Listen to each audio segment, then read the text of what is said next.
अनमोल मोती कार्यक्रम में आपका स्वागत है। ओम शांति। यदि किसी को कहा जाए कि एक शब्द में बताओ कि तुम जीवन में क्या चाहते हो, ये प्रश्न मैंने पिछले दिनों एक सभा में पूछा था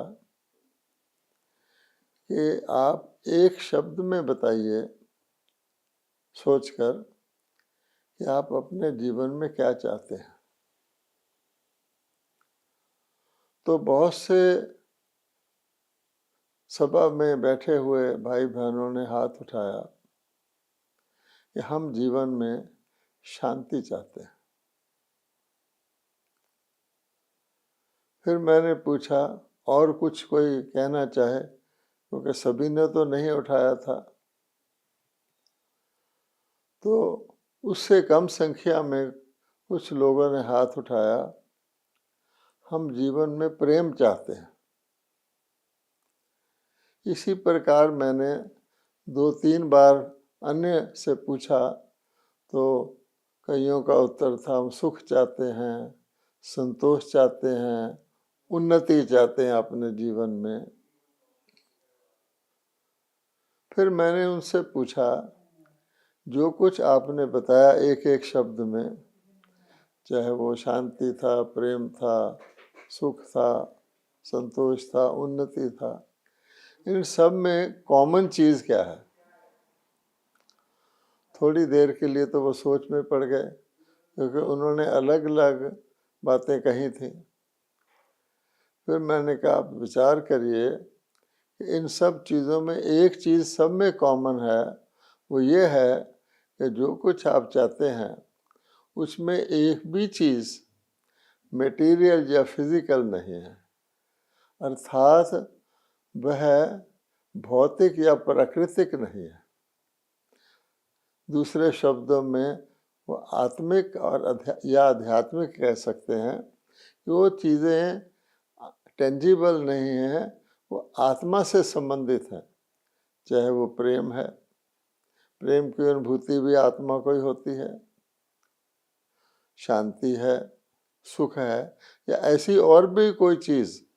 हमने कहा सारे सभा में हर एक अपने लिए सोच ले कि मैं ज़िंदगी में क्या चाहता हूँ, तो जो कुछ उसकी इच्छा होगी वो भौतिक नहीं होगी,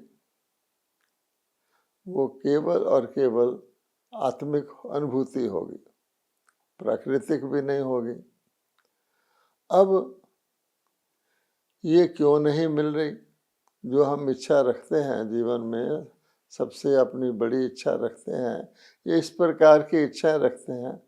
ऐसे तो नहीं कि कोई शांति चाहता है तो प्रेम नहीं चाहता, सुख नहीं चाहता, लेकिन जितनी भी हम जीवन में अपनी प्राप्तियां चाहते हैं वो हमें क्यों नहीं मिल रही? क्यों? आप देखेंगे कि हम उन्हें अपने शरीर के द्वारा ढूंढ रहे हैं, उन्हें भौतिक तरीके से पाने की कोशिश कर रहे हैं, और शरीर भी प्राकृतिक है। तो जब हम एक ऐसी चीज़ को जो भौतिक और प्राकृतिक है ही नहीं, उन्हें हम भौतिक वस्तुओं में, चीज़ों में ढूंढ रहे हैं, शरीरों में ढूंढ रहे हैं, शरीरधारियों में ढूंढ रहे हैं, अपने को शरीर मानकर ढूंढ रहे हैं, तो वो मिलेंगी कैसे? अब बात उठती है कि हम ऐसा क्यों कर रहे हैं। हम ऐसा इसलिए कर रहे हैं कि हम स्वयं को ही शरीर मानते हैं।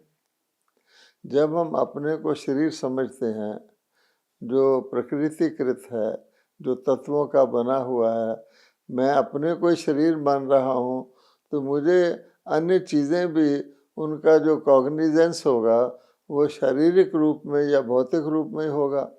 इसलिए हम हर चीज़ को शारीरिक या भौतिक वस्तु के रूप में देखना चाहते हैं, तभी हम समझते हैं हमने उसको पाया। यहाँ तक कि हम परमात्मा को भी किसी न किसी साकार देवी देवता के रूप में देखना चाहते हैं, क्योंकि निराकार को तो हम समझ ही नहीं पाते। जब हम अपने आप को भी साकार शरीर ही मानते हैं, अपने को भी निराकार आत्मा निश्चित नहीं कर पाते, नहीं समझ पाते, तो आप सोचिए कि फिर हम भगवान को भी कोई किसी देवी देवता के रूप में देखना चाहते हैं, साकार रूप में देखना चाहते हैं। अब इसका परिणाम क्या हुआ कि बहुत ही इसका एक विचित्र प्रकार का, सीमित प्रकार का इसका परिणाम होता है कि हम इस जीवन में जो कुछ भी हमारा जीवन है, वो सब कुछ हमारे अपनी प्लानिंग जीवन में साधनों के एकत्रित करने की, जीवन में उन्नति की, प्रगति की, पद पाने की, वो केवल एक जन्म के लिए का ही हम प्लान बना पाते हैं। क्यों? शरीर मानते हैं और शरीर के आगे पीछे कुछ समझते नहीं, और शरीर के साथ ही अपने जीवन का अंत मानते हैं, शरीर की अवधि को ही अपना जीवन मानते हैं। इसलिए जो कुछ भी हम प्लानिंग करते हैं, पढ़ाई लिखाई करते हैं, कुछ बिजनेस करते हैं, कुछ परिवार बनाते हैं, घर बनाते हैं, जो कुछ भी करते हैं वो एक जन्म के प्लान से ही अपने लिए हम बनाते हैं। अब इसका क्या परिणाम होता है? इसका एक विचित्र परिणाम होता है, और वो ये है कि जब हम अपने को शरीर मान लेते हैं तो हर चीज़ अपने सीमित तौर पर अपनी प्लानिंग भी एक जन्म के लिए ही करते हैं। तो अगर हम विश्व का सोचते हैं, या हम देश की बात करते हैं, या भविष्य पीढ़ियों की बात करते हैं, वो खाली हम करते हैं, लेकिन अपने अंदर निश्चित तौर पर हम कहीं भविष्य का सोचें, या हम सारे विश्व का सोचें, या हम अपने देश का सोचें, वो हम असली तौर पे कर नहीं पाते हैं। क्यों? कि जब हमारा शरीर ही अपने आप को मान रहे हैं, तो शरीर तो हमारा, आप जानते हैं, एक नेचुरल डिके इसमें होना ही होना है। शरीर को धीरे धीरे वृद्ध होना ही होना है, इसको पुराना होना ही होना है। जैसे कोई मकान बन गया या कोई भी चीज़ है, नई से उसको पुरानी स्वाभाविक तौर पर होना ही होना है, जिसको साइंस वाले लॉ ऑफ एंट्रोपी कहते हैं।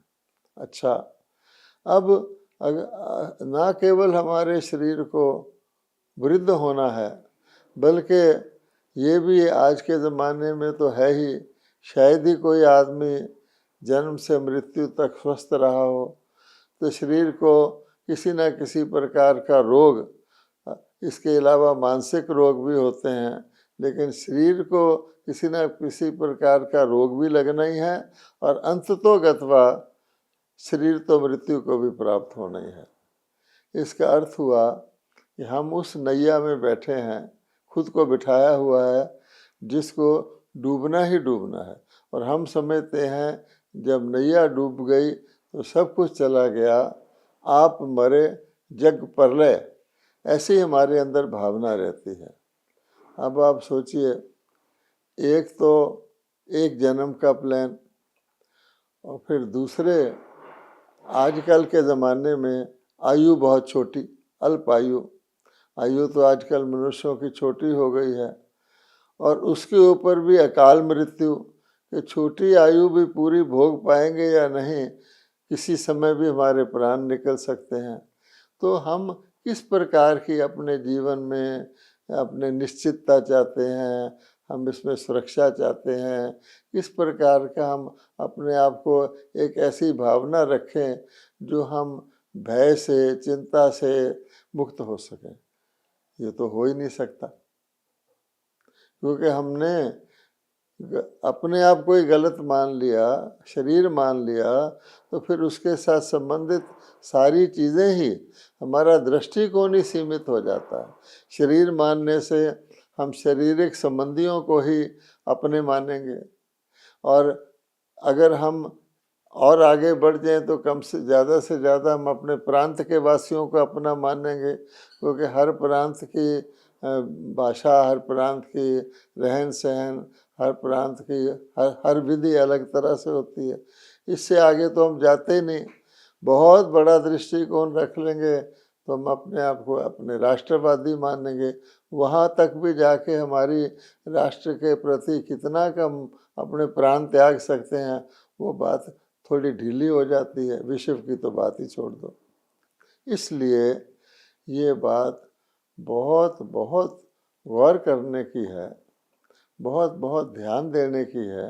एक साधारण बात नहीं है कि हम वास्तव में जो हैं और उसके अनुसार हमें जो उपलब्धि हमें चाहिए, उससे हम दिन प्रतिदिन दूर होते जा रहे हैं। जैसे को हम कहते हैं शांति, तो शांति का तो ये हाल है, चाहते हम शांति हैं, स्थायी शांति चाहते हैं, सदा की शांति चाहते हैं। लेकिन सच पूछें तो किसी सभा में आप 2 मिनट के लिए सबको शांत होने के लिए कह दीजिए, 2 मिनट के बाद वो इतने अशांत, इतने बेचैन हो जाएंगे, या तो स्टेज पर कोई बोले या कुछ सीनरी दिखाई जाए, कोई आवाज़ हो, कोई नृत्य हो, कुछ तो शुरू हो, पर्दे पर ही कुछ दिखाओ, नहीं तो अशांत हो जाते हैं लोग। बच्चे भी वहाँ बैठे होते हैं, जो ही आपने मान लीजिए पर्दे पर कोई चित्र दिखाने शुरू किए, एकदम शांत हो जाएंगे। तो असली शांति भी हम अनुभव ही नहीं कर सकते। अगर देखा जाए किसी व्यक्ति को कहो शांति में बैठ जा, तो अशांत हो जाता है। इतना हम शांति से दूर चले गए हैं। इसलिए सोचने की बात है। इसके अतिरिक्त जो हमने कहा हम उपलब्धियां चाहते हैं, वो तो आत्मा की अनुभूतियां हैं।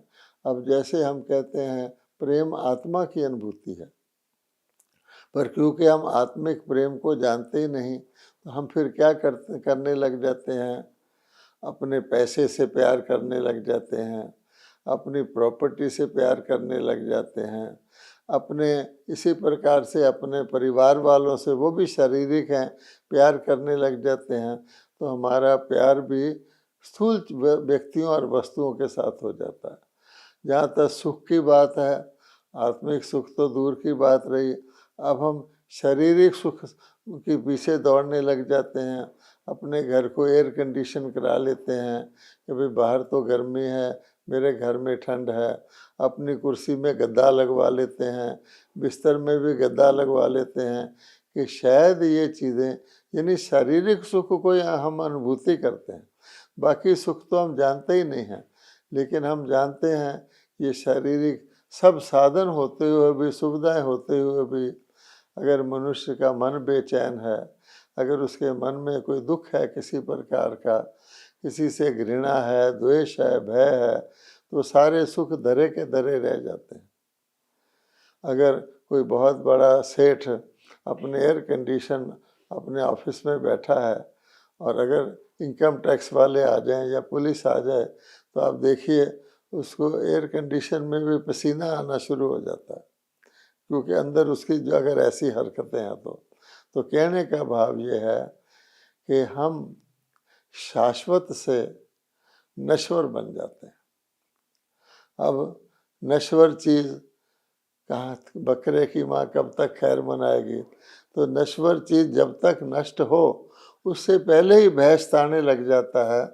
क्योंकि आज के अकाल मृत्यु के युग में तो व्यक्ति अचानक शरीर छोड़ देता है, तो हर वक्त उसको लगा रहता है, पता नहीं ये सब कुछ जो मेरा है कब छिन जाए।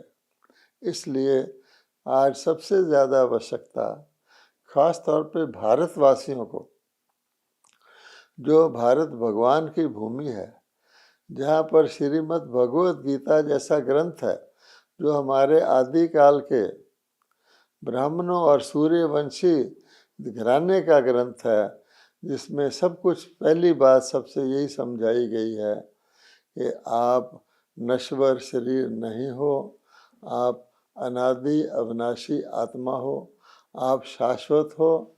आत्मा कभी समाप्त नहीं हो सकती। बहुत स्पष्ट करके कहा गया है, आत्मा को आग जला नहीं सकती, आत्मा पानी में डूब नहीं सकती, आदि आदि। तो इसलिए हम अपने अस्तित्व को अविनाशी से विनाशी मानने की भूल से बचें। तो पहली बात हमको ये जानना है कि मैं आत्मा हूँ, आत्मा शाश्वत है। जैसे बीज शाश्वत होता है, तो बीज से कितना भी बड़ा वृक्ष निकलकर सूख जाए, वो छोटा सा बीज पुनः उस वृक्ष को पैदा कर लेता है। इसी बीज तो दिखता है। इसी प्रकार से आत्मा शरीर छोड़ भी दे, सब कुछ छोड़ भी दे, तो पुनर्जन्म लेकर आत्मा पुनः उन्हीं सब चीज़ों को प्राप्त कर लेती है। इसलिए इसके अलावा जीवन काल में भी अगर आप देखेंगे तो आत्मा ही करती है। शरीर के द्वारा भी आत्मा ही करती है। आंखें नहीं देखती हैं, शरीर के आँखों के द्वारा आत्मा देखती है। आत्मा निकल जाए तो आंखें देखना बंद कर देती हैं। इसी प्रकार से कानों के द्वारा आत्मा ही सुनती है, मुख के द्वारा आत्मा ही बोलती है, और मन के द्वारा आत्मा ही सोचती है। बुद्धि के द्वारा आत्मा ही निर्णय करती है। न सिर्फ करती है, बल्कि अपने जो कुछ वो सोचती, बोलती, करती है, उसका जो प्रतिफल है, जिस प्रकार से सोचती, देखती, बोलती, करती है, वो भी आत्मा को ही महसूस होता है। आत्मा शरीर से निकल जाए तो कुछ भी नहीं है। इसलिए करने वाली आत्मा है, भोगने वाली आत्मा है। मोटे रूप से ये समझ लें कि आत्मा ही प्राण है। आत्मा ही प्राण है, शरीर तो प्राणी है। प्राण निकल जाए तो शरीर बिल्कुल निरर्थक हो जाता है। हम कहते ही हैं, जब मृतक शरीर को शमशान की तरफ ले जाते हैं, अर्थी जा रही है, अर्थात रथी जो इसका सवार था वो निकल गया। इसलिए अब सवाल ये है, फिर क्या ऐसा क्यों हुआ? जब हम आत्मा हैं, आत्मा थे, तो फिर हम अचानक अपने आप को शरीर कैसे मानने लग गए? इसलिए सोचने की बात है कि जब कोई चीज़ बहुत काल से, जन्म जन्म से, सदी सदी से, युग युग से होती आती है, जो दिखती है, उसको हम मानना शुरू कर देते हैं। जैसे पंखा चलता है, किसी गांव वाले से पूछो पंखा चल रहा है, हाँ आजकल तो समझदारी आ गई, पढ़ लिख गए हैं, लेकिन उसको ये नहीं पता होगा कि पंखे के पीछे बिजली भी चाहिए। जैसे गांव वाले से पूछो सूर्य धरती के गिर्द घूमता है या धरती सूरज के गिर्द घूमती है, वो तो कहेगा सूरज घूमता है, सुबह यहाँ होता है, दोपहर को यहाँ, शाम को यहाँ। ज्योग्राफी पढ़ा हुआ कहता है कि नहीं, सूर्य खड़ा है, धरती घूमती है। इसी प्रकार से हम सब उस हिसाब से हम अनाड़ी हैं कि हम जन्म जन्म से अपने आप को शरीर देखते, शरीर मानते, शरीरों के द्वारा व्यवहार करते, तो हमने अपने आप को शरीर ही मान लिया है। और इस कारण से हम अपने जीवन में जो हमारी मान शान है, हमारा आदर निरादर है, जिसको हम कहते हैं उस्तति निंदा, हानि लाभ, जय पराजय, मान अपमान, उसका मूल्यांकन हम शरीर से ही करते हैं। और इस कारण से हमारे अंदर अहंकार, काम, क्रोध, लोभ, मोह, इस प्रकार की विकृतियां पैदा हो जाती हैं। ये विकृतियां पैदा तो आत्मा में ही होती हैं, लेकिन इनका जो प्रकट होती हैं, ये शरीर के द्वारा आत्माएं प्रकट करती हैं। अहंकारी व्यक्ति को देखिए, क्रोधी को देखिए, तो ये विकृतियां हैं। ये हम आत्मा का कोई ओरिजिनल यानी मौलिक स्वभाव नहीं है, ये बिगड़ा हुआ स्वभाव है। इसीलिए इसको विकृति कहते हैं, इसको विकार कहते हैं। और गीता के भगवान ने साफ साफ भगवत गीता के अंदर इन्हीं विकारों को मनुष्य आत्मा के, मानव के सबसे बड़े शत्रु बताया है, इनको नरक के द्वार बताया है और इन पर विजय प्राप्त करने के लिए भगवान ने कहा है। अब कहाँ तो हम हर एक के लिए शुभ कामना करते थे और आज हम काम विकार से पीड़ित हैं। कहाँ हम क्षमा दया भाव रखते थे देवता के रूप में, आज हम क्रोध दिखाते हैं। कहाँ हम संतुष्ट रहते थे, देवताओं के चेहरे पर आप देखिए संतुष्टता दिखाई जाती है, संतोषी देवी के नाम से इस गुण को पूजा जाता है। कहाँ आज हम लोभ के वश में फंसे हुए हैं। कहाँ हम अनासक्त रहते थे, ये दुनिया मुसाफिर खाना है, ये जीवन एक यात्रा है। कहाँ हम मोह विकार के वश होकर के हम भाई भतीजावाद करते हैं और जिनका हक होता है उसको छीन करके अपने इष्टों को दे देते हैं। इसलिए कहा जाता है कि नम्रता, मधुरता इत्यादि हमारे जो मौलिक गुण थे आज वो गुम हो गए हैं। इसलिए ये गुण ही सारे हमारे सुख, शांति, आनंद, प्रेम के आधार थे और इनके कारण ही आत्मा पावन कहलाती थी, आज पतित कहलाती है। आत्माएं देव आत्माएं पूज्य कहलाते थे, आज हम पुजारी बन गए हैं। इसलिए भगवान कहते हैं कि वास्तव में जो असली धन थे, ज्ञान धन है, ईश्वरीय ज्ञान का धन है, दैवी गुणों का धन है, दिव्य शक्तियों के धन हैं, ये सारे के सारे धन खोकर हम एक संसारिक धन जिसको हम आज पैसा कहते हैं उसको अपना सब मूल मान लेते हैं, लेकिन पैसा हमें ये आंतरिक चीज़ें प्राप्त नहीं करा सकता। इसलिए भगवान कहते हैं आज जीवन में इन धनों की मनुष्यों को आवश्यकता है और इनसे ही हमको वो सुख मिल सकता है। अब देखिए दुख देने वाली आज के मानव के जीवन में हैं इच्छाएं जो कभी पूरी नहीं हो सकती हैं। इच्छाएं हैं, इसको कहा जाता है डिज़ायर्स, और फिर आकांक्षाएं हैं यानी एक्सपेक्टेशंस हैं। तो ये दो चीज़ें हमारे जीवन में आ गई हैं, डिज़ायर्स और एक्सपेक्टेशन। डिज़ायर माने अपने मन से उत्पन्न होने वाली इच्छाएं और एक्सपेक्टेशन माने दूसरों से हमारी एक्सपेक्टेशन कि हम कहते हैं हमने इसके लिए ऐसा कुछ किया था, अब ये देखो हमारे लिए कुछ नहीं कर रहा है। ये सारी चीज़ों का मूल कारण देह अभिमान है। इसलिए भगवान कहते, लोग कहते हैं वैसे इच्छाओं को कम कर दो, इच्छाएं ऐसे कम नहीं होती। मूल कारण जिससे अनगिनत इच्छाएं उत्पन्न होती रहती हैं उसको समझना होगा। इसी प्रकार से दूसरों से जो आकांक्षाएं हैं, हमारे पूर्वजों ने कहा है नेकी कर दरिया में डाल।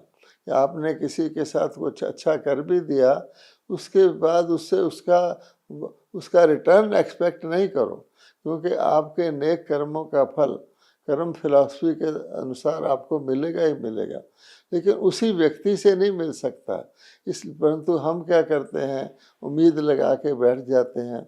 जब हमारी उम्मीद दूसरे से पूरी नहीं होती, या तो वो मजबूर होता है या वो विश्वासघात कर जाता है, तो हम दुखी होते हैं।